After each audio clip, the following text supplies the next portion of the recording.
Welcome back to my step-by-step Starfield Outpost guide where we'll build the first galactic empire. This is part 2.5 of the series, so be sure to subscribe to be updated on later parts. Let's get into it. So you might be wondering, why 2.5? Well, I wanted to make a video to improve the work we did in part 2, as well as address some frequently asked questions. This is still very much a full and necessary episode, so don't skip it. First, there are a few issues with our supply chain and improvements we can make. Second, I want to share some of the bugs I discovered and ways to circumvent them. We can't avoid them, but we can minimize them. And lastly, I wanted to improve the functionality of the outposts just for quality of life purposes. You will need Outpost Management Rank 1 to complete this part.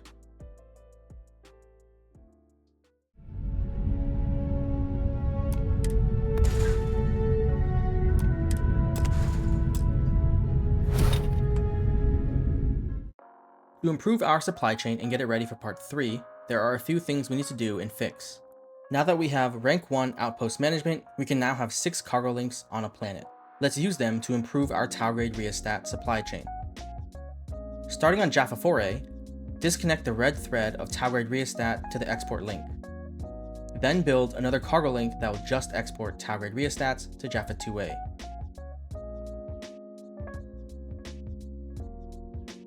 And then connect that cargo link to the export node.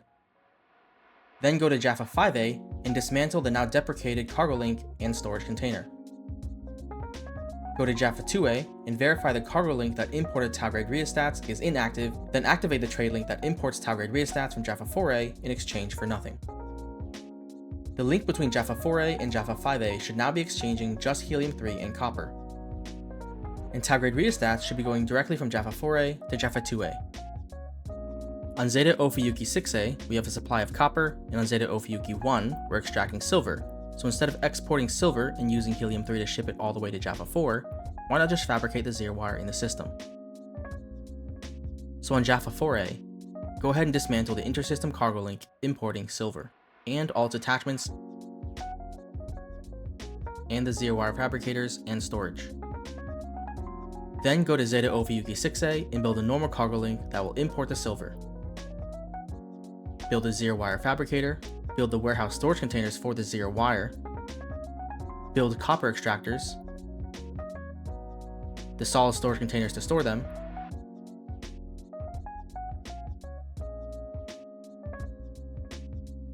and then power it all up. Go to Zeta Ophiuchi 1 and replace the intersystem cargo link used to export silver with a normal cargo link.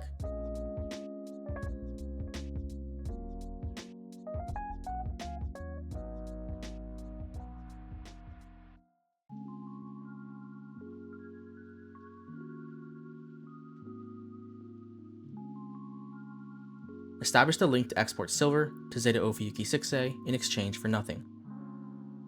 Go back to Zeta Ophiuchi 6A and connect the copy you're extracting and the imported silver to the zero wire fabricator. The next improvement, in order to optimize the system, we will separate the export of aluminum and reactive gauges on Jaffa 4A. I'll explain why later, but this is a preparatory step before part 3. So build a normal cargo link that exports reactive gauges and connect the storage container to the new cargo link.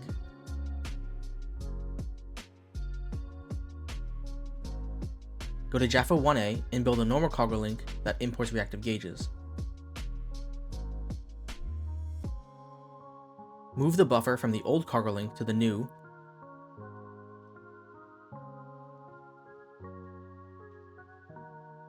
and activate the trade link to import reactive gauges from Jaffa 4A in exchange for nothing.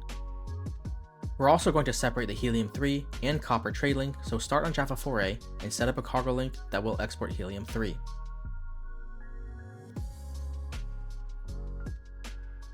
Then go to Jaffa 5A and set up a normal cargo link that will import helium-3, then activate the links.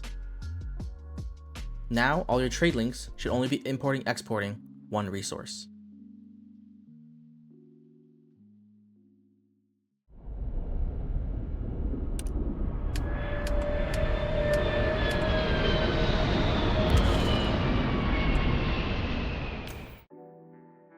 Cargo links in this game, I have to believe, are exhibiting some unintended behavior.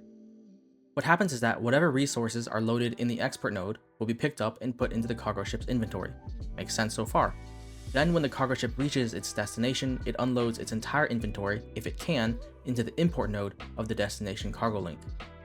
What it doesn't do is consider, here I'm set to unload aluminum and reactive gauges. It just unloads its entire inventory.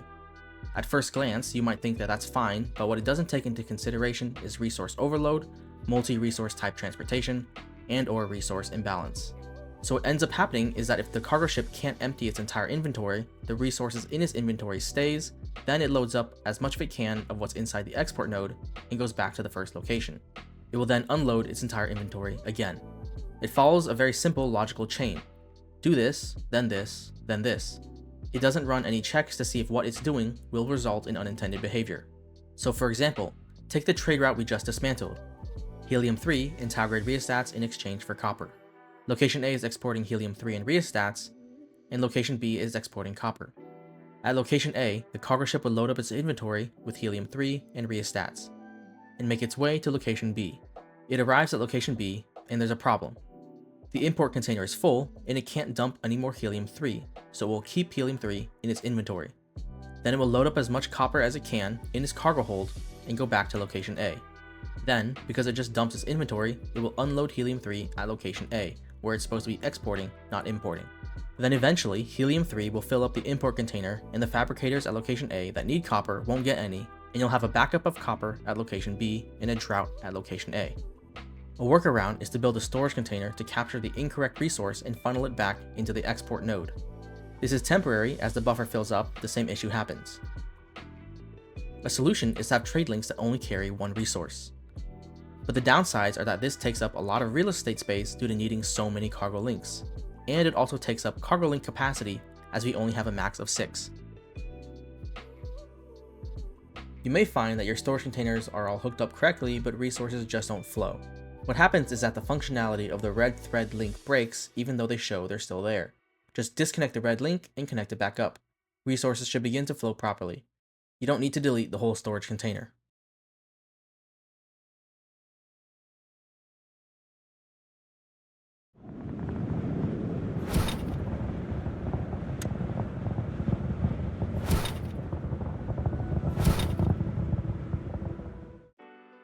I wanted to make some quality of life changes to my outposts.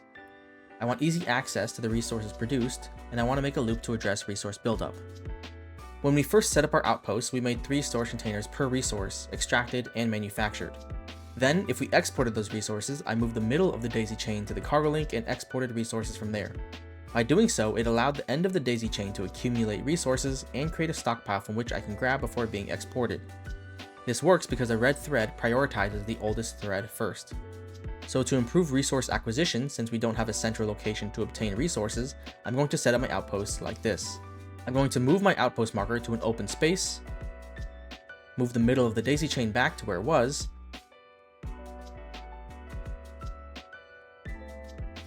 disconnect the cargo links, and make 2 more resource containers, one by the cargo link and one by the outpost marker.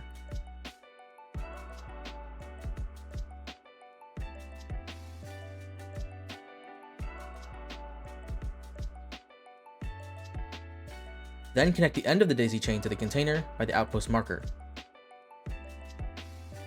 Then connect what used to be the end of the daisy chain to the container by the cargo link. And then connect that cargo link to the export node. To address resource buildup, what I'm going to do is make a loop. This only applies to outposts exporting resources. Make a storage container of the exporting resource, connect the importing container to it, and then link the storage container to the beginning of the daisy chain.